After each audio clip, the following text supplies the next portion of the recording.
أكبر الله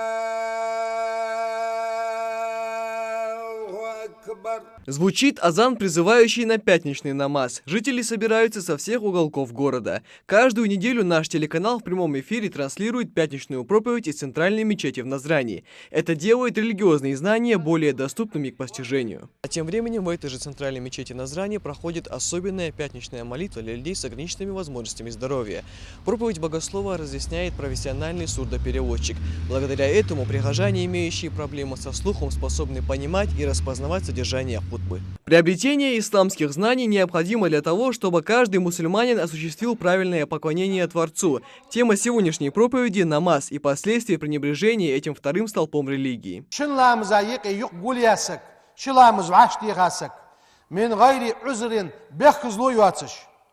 فقد أتى بابا نعرات بينوس نعيولش بينوس من أبواب الكبائر ضحك ضاقنوي نعياغش بينوس يخص.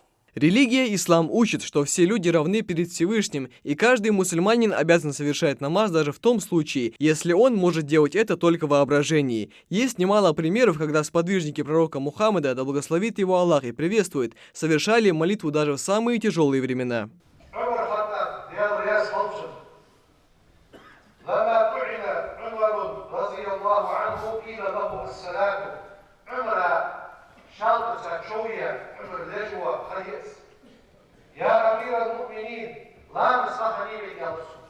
Человеку, лишенному слуха и речи, достаточно просто сделать намерение в сердце и совершить намаз. Сюда же входит и обязательная коллективная молитва каждую пятницу. Впервые практика ведения проповедей посредством сурдоперевода появилась на Назранской центральной мечети еще 5 лет назад.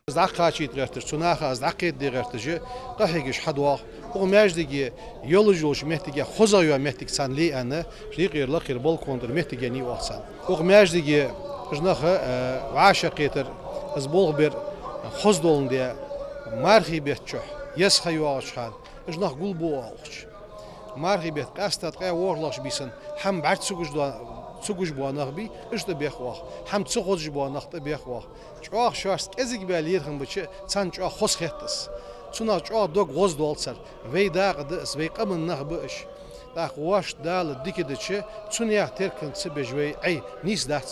После рузба все прихожане разъезжаются кто на работу, кто домой, но небольшая группа собирается рядом с мечетью, чтобы разузнать о жизни друг друга на особенном языке жестов. Абдурахман Балкоев не слышит и не говорит с рождения, но несмотря на все сложности, он всегда был прилежен в изучении религии.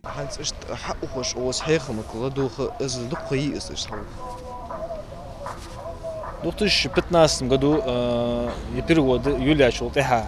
Это хамсуёх, ну халхи рузбани ихалсуёх, веч хамцу хожи мязики птишине вягалсуёх. Ну ханзы сен дал яхжду хамаг даху должду мел дука ханя хулы фудич хулы диши асыр дука дики акитлу азёх переводчик халара бог любира. Магомед Газдиев также никогда не слышал звука вокруг себя, но обязанности в исламе старается соблюдать должным образом. Чтобы послушать проповедь имама через язык жестов, он каждый раз приезжает из села Майское. В изучении 5 столпов ислама проблем не было, делится Магомед.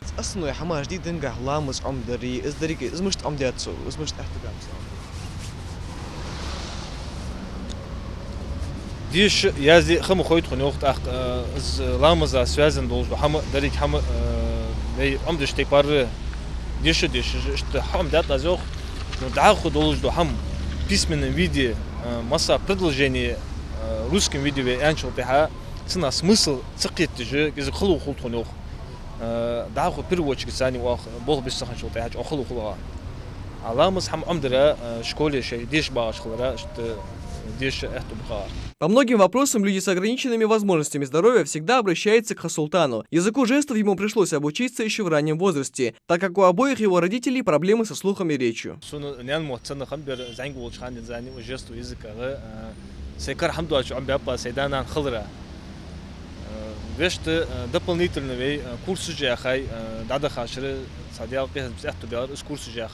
Русская жестовая тематика яхай, исламская тематика яхай, курсы яхай, да, у нас хасанцы это был много слов, Бог бухасарс. Всего на каждую пятничную проповедь стабильно приезжает от 15 до 20 человек. Отныне такие проповеди в режиме реального времени будут проводиться и дальше. Назвать этих людей глухонемыми трудно. Пускай они и не слышат, но это вовсе не значит, что они не слушают. Они не говорят, но все же общаются. Все мы равны перед Всевышним. Важно лишь то, что у тебя в уме и на сердце. Михаил Тангиев, Мербек Миржоев, Новости 24.